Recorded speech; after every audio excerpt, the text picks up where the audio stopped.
Muraho neza, nitwa Eric, ndabasuhuje cyane. Nifuje kuza aha ngaha kubasangiza inkuru yanjye kuko nizeye neza ko mwantega amatwi kandi inama zanyu ari ingirakamaro. Ni iby'agaciro rero, ndashimira wowe uraza gufata umwanya wawe ukajya muri comment section ukampa igitekerezo cyawe cy'icyo nakora kuko mfite ikibazo kindemereye umutima. Nk'uko nabivuze, nitwa Eric, mfite imyaka 25, ubu ndi kwiga mu mwaka wa 3 university nyine.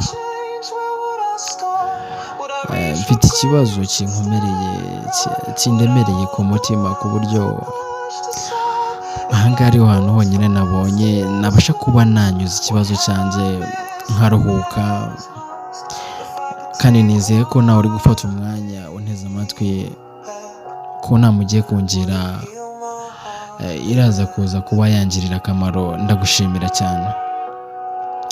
Ntatinze rero, reka mbatangire inkuru y'ubuzima bwanjye. Navukiye mu ntara y'Iburengerazuba mu karere ka Rubavu,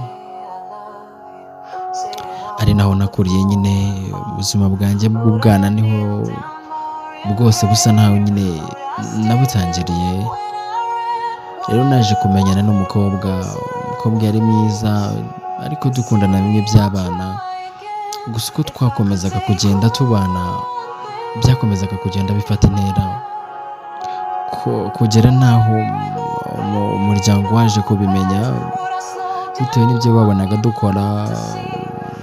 Duhorana ahantu hose, imvura yagwa tukajya kunyagirwa turi kumwe, ibintu byose tubikorana. Urukundo nyine twari rwa rukundo rwarenze ku kigero cy'abana nyine, tubona ari urukundo nyine rukomeye nubwo twari tukiri bato, ariko twarakundanaga cyane pe.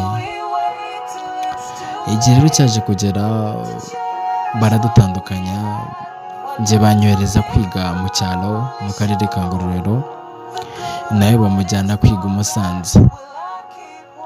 Cyari igihe kigoye, igihe gikomeye ku buryo bitari byoroshye ko ubwo buzima buzabaho adahari, ariko twageragezaga kuvugana kuri telefone, akagerageza kumvugisha muri vacances tugahura, nkamusura nawe akansura nubwo bitabagaho cyane, ariko iyo twahuraga n'ubundi urukundo rwariganzaga. Nyine naramukundaga cyane kandi nawe akankunda. Ubuzima bw'ishuri bwarakomeje, ndiga ndangiza primaire, njya muri secondaire nayo ndayisoza, ngeze mu wa 3 ndasoza 3e. 2019 rero ubwo twatugiye kwiga, ngiye kwiga mu mwaka wa 4, nibwo nakiri inkuru itari nziza, inkuru itarigeze ishimisha abantu bayumvise, inkuru itarigeze iba nziza mu matwi y'abantu, inkuru yari ibabaje, inkuru y'agahinda. Bambwira yuko uwo nakunze atagihari. Natangiye igihe cy'icuraburindi, aho ibyo nakoraga byose byari bitangiye kujya bintaruka mbireba. Nafata ikintu bikanga. Nakwibuka ko ntaherukaga kuvugana nawe, twari twarigaye igihe cy'umwaka tutavugana, tuvuga ko umwaka nurangira tuzongera tugahura. Twahoraga dufite promise, byari bigoye cyane. Numvaga ari cyo gihe haburaga amezi 2 gusa ngo umwaka urangire. Numvaga mukumbuye cyane, gusa nawe yarankumbuye cyane. Ubuzima bwanjye ako kanya bwaranze, butangira kunanira, ariko ndakomeza ndihangana. Nyuma y'imyaka 2 nta rukundo, mbayeho nigunze, haje kuza undi mukobwa arandeba, arambwira ati ndagukunda cyane. Arambwira ati Eric, ndashaka kwibanira nawe, ndashaka gukundana nawe. Mubwira stage uko byagenze, arambwira nihangane, anyitaho. nisanga nongeye kumukunda. turakundana nyuma y'imyaka 3 yonyine. Numvaga none natangiye kwiyumvamo uwo muntu, numva ko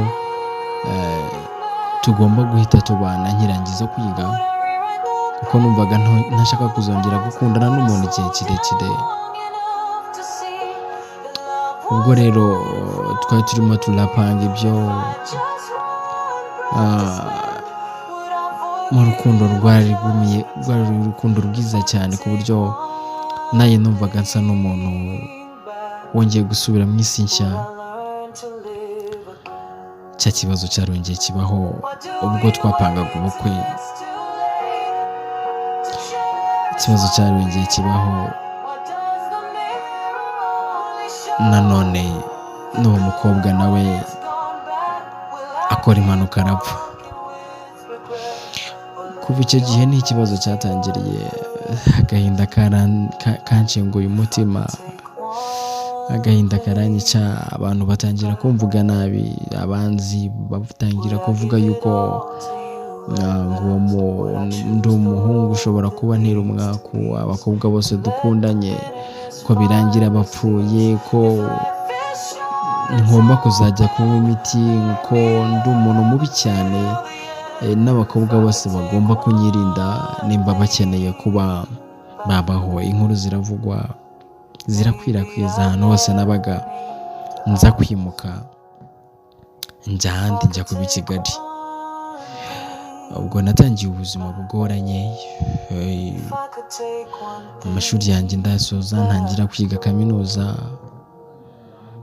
Ubwo nari ndi muri kaminuza rero, nk'uko nababwiye, ubu ndi mu mwaka wa 3, ndi mu mwaka wa mbere dusoza semester ya 2. Urumva ntabwo hari haciyemo igihe kinini. Naje kumenyana n'umukobwa ansanze aho nakoreraga, ndamufasha nk'uko byari bisanzwe mfasha n'abandi, ariko we ntiyabifata gutyo. Atangira kunkunda, ambwira ko ankunda, ambwira history yanjye, mubwira ko bitashoboka, ariko sinamuhakanira neza. Nyuma rero hashize nk'amezi 3 mbura uko mbigenza, ndamubwira oya ntabwo byapfa gushoboka. Aragenda mufata yiyahuye, mufata yaragiye kwiyahura.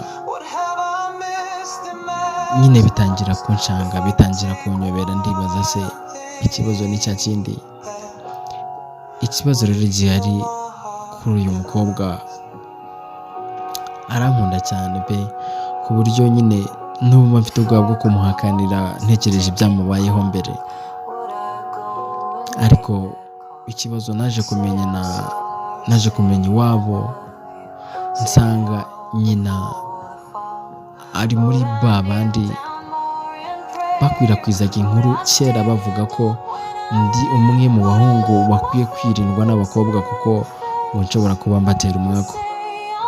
Nanze kubimubwira, nanze kubibwira umukobwa, ariko njye naramubonye ndamumenya, yanyeretse ifoto ye ndamumenya, sindahura nawe. Ariko ndibaza se nindamuka ngiye kureba uyu mukobwa n'ubundi nyina akambona akamenya, ese ntibizarangira n'ubundi avuze ati ntabwo mushaka, se mukunda?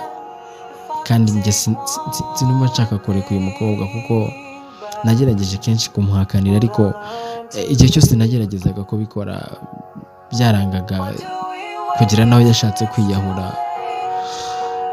Nagira ngo ngire inama y'icyo nakora, kuko pe umutima wanjye nta kubyakira birancanga, nabuze icyo nkora. Ese uyu mukobwa mureke, ko mbona bishobora kutaza kugenda neza, kandi nanjye ndi kumukunda. Ese ko mfite ubwoba se koko nimba ibyo bibazo bavuga ari byo koko mfite, ese ubu ngiye kumukunda nawe agapfa? Mfite ubwoba ko nawe nshobora kumubura. Ariko se nanone ndibaza nakomeza kumukunda n'ubundi waba batazankunda, ngo byaba bimaze iki? Mumfashe kuko ndaremerewe. Mu mutima wanjye nabuze icyo gukora kandi nanjye nsigaye mukunda pe, ni ukuri murakoze. Maybe I'd never